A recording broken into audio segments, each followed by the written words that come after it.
Assalamualaikum warahmatullahi wabarakatuh. Alhamdulillah, pada kesempatan kali ini kita bisa belajar bersama pada mata kuliah Ulumul Hadis dan Hadis Dakwah. Setelah UTS, kita sudah masuk pada mata kuliah Hadis Dakwah.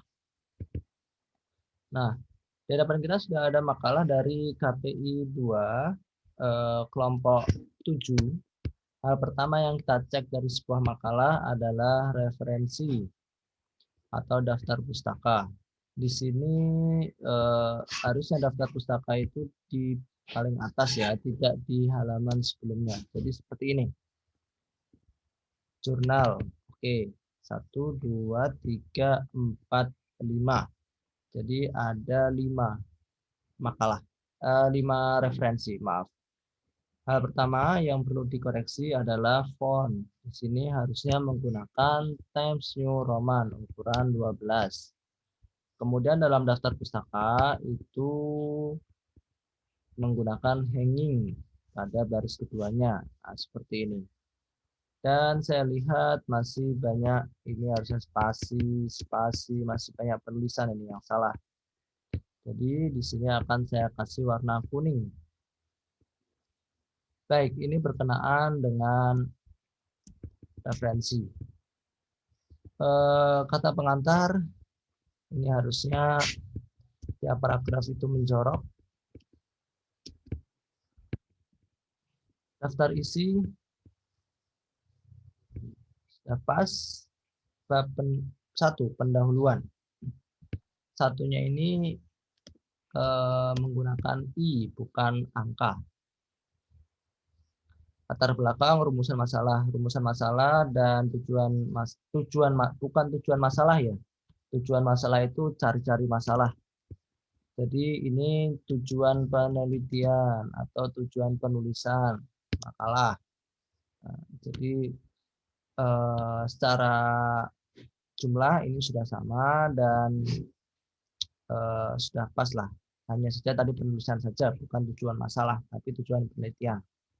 Dalam setiap kata di itu harus dipisah di dalam. Jika ada di kemudian tempat itu dipisah. Tapi kalau digabung dengan kata kerja itu baru disambung. Ini juga penulisannya masih banyak yang salah, banyak yang nyambung-nyambung. Harus diperbaiki. Baik, pengertian Islam.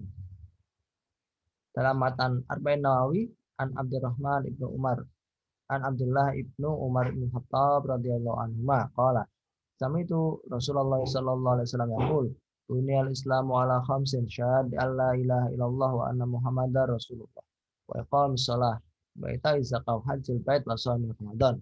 Jadi Islam itu didirikan atas 5 perkara. Pertama syahadat. Syahadat, kedua sholat, ketiga zakat, kemudian haji dan puasa Ramadan. Dalam hadis yang lain urutannya itu puasa Ramadan dulu baru haji. Jadi keduanya benar. Ini sudah tepat. Jadi pada pembahasan Islam menyertakan hadisnya. Kemudian pemakalah memaparkan tentang membaca kalimat syahadat. Di situ ada sebuah hadis dari Umar. Saya mendengar Rasulullah SAW bersabda, sesungguhnya setiap perbuatan tergantung niatnya. Innamal a'malu binniyat. Wa innamal likulli imri'in ma nawa. Nah, ini hadisnya. Jadi ketika syahadat itu harus ikhlas. Setiap amalan bersumber dari kitabullah. Mendirikan sholat. Jadi yang diperbanyak itu adalah hadisnya, bukan ayat Qur'annya. Boleh ada ayat Al-Quran, tetapi sertakan juga hadisnya. Karena kita pada mata kuliah hadis dakwah, bukan pada mata kuliah ayat-ayat dakwah. Ini mendirikan sholat, sertakan hadisnya. Zakat. Umirtu an uqatilan nas hatta yashhadu an la ilaha illallah wa anna muhammadar rasulullah wa yuqimus shalah wa yuqimus shalah wa yutuz zakah. Fa idza fa'alu dzalika asamu minni dima'ahum wa amwalahum illa bihaqqil Islam wa hisabum 'ala Allah taala. Nah, ini sudah menyebutkan hadisnya. Kalau perlu gunakan metode tahrij yang sudah kita pelajari pada sebelum UTS kita sudah mempelajari tentang tahrij.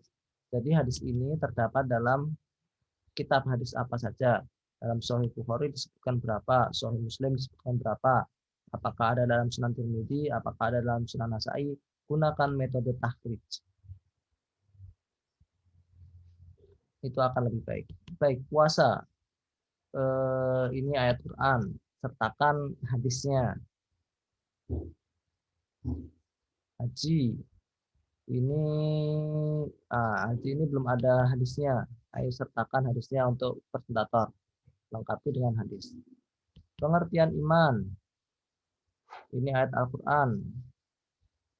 Ya alladzina amanu aminu billahi wa rasuli wal kitabil ladzi nazala. Ini ayat Al-Quran.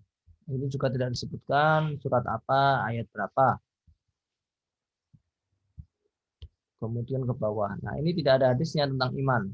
Padahal di hadisnya itu ada hadis ketika malaikat Jibril bertemu dengan Rasulullah SAW. Malaikat Jibril bertanya tentang apa itu Islam, kemudian apa itu iman, antum minabillahi wa malaikatihi wa kutubihi ila akhirih. Nah, itu harus disertakan oleh presentator, yaitu menjelaskan tentang iman dari segi hadis, dalam perspektif hadis. Kemudian pengertian tentang ihsan. Sebelum membahas pengertian tentang ihsan, ini ada link untuk tugas, yaitu s.id/fqpxy s.id/fqpxy. Silahkan kalian kerjakan tugas dengan mengetik ini pada browser kalian. Baik, untuk pengertian ihsan, anta budallah ka'annaka tarah fa in lam takun tarah fa innahu yarak. Nah, ini benar. Ini hadisnya sudah ada. Hanya saja pemakalah atau presentator belum menyertakan hadis ini berada dalam kitab hadis apa. Cari dalam menggunakan Get Hadis app, yaitu tahrij. Pada video yang sebelumnya sudah saya jelaskan bagaimana metode tahrij dengan komputer atau dengan internet. Baik, itu jadi saya lihat masih banyak poin yang tidak ada hadisnya. Maka pada mata kuliah hadis dakwah ini harusnya memperbanyak sisi hadisnya daripada Al-Qur'annya. Boleh Al-Qur'an disertakan, tetapi hadis wajib pada tiap poinnya. Untuk pemakalah kelompok 8 dan seterusnya sampai terakhir sampai 13 harus memperbanyak hadis dan gunakan tahrij, akan lebih baik lagi.